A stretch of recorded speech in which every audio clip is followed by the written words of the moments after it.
ஏமா நீ பாட்டு காலையிலே போயிட்ட, பிள்ளையெல்லாம் எண்ணெயை போட்டு பாடா படுத்திக்கிட்டு இருக்குதுமா. காலையில் எல்லாம் செஞ்சு வச்சுட்டு தானே போனேன், பேசாமல் சாப்பிட்டு வீட்டில் இருக்க வேண்டியதானே, எதுக்கு உங்களை போட்டு பாடா படுத்துது? ஏ முகிதா, நீ பெரிய பிள்ளை தானே, நீ என் தம்பியை பார்த்துட்டு வீட்டில் இருக்க வேண்டியதானே?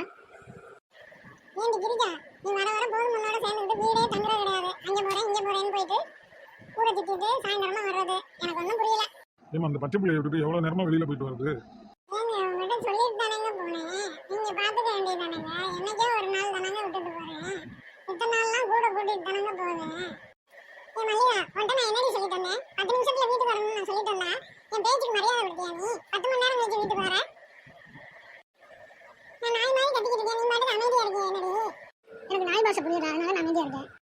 ஏண்டா நான் பாட்டுக்கு இங்கே ஒருத்தி கட்டிக்கிட்டு இருக்கேன், உன் மண்ணாட்டி என்னை நாய்ங்கிறா, நீ பார்த்துட்டு பேசாம இருக்கேன், என்னடா அர்த்தம்?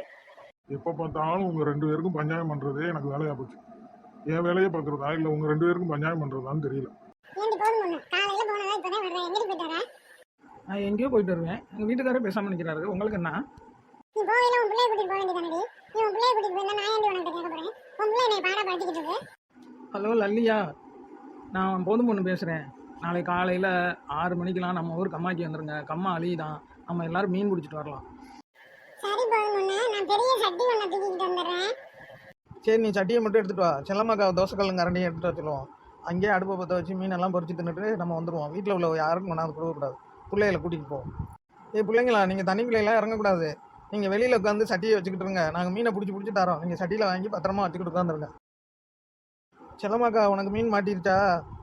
இல்லைம்மா, அதான் நான் தலாவிக்கிட்டு இருக்கேன். நான் ஒரு மீன் கூட மாட்டேம்மா.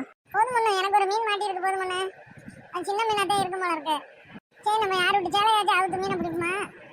யார் விட்டு சேலையாச்சும் அவுத்து நீ எதுக்கு மீனை பிடிக்கிற? ஓன் சேலையே அவுத்து மீனை பிடி. மல்லிகாக்கா, உனக்கு மீன் மாட்டுச்சாக்கா? என்ன பேசாமல் இருக்கியே? ஒரு மீனும் எனக்கு மாட்டோம்மா, குனிஞ்சு குனிஞ்சு எனக்கு இடுப்பு தாமா வலிக்குது. லல்லி, உனக்கு மீன் மாட்டுச்சா? நீ என்ன குனியவே இல்லையே, அப்படியே நிற்கிற. உனக்கு நாங்களாம் பிடிச்ச மீனை கொடுப்போமா?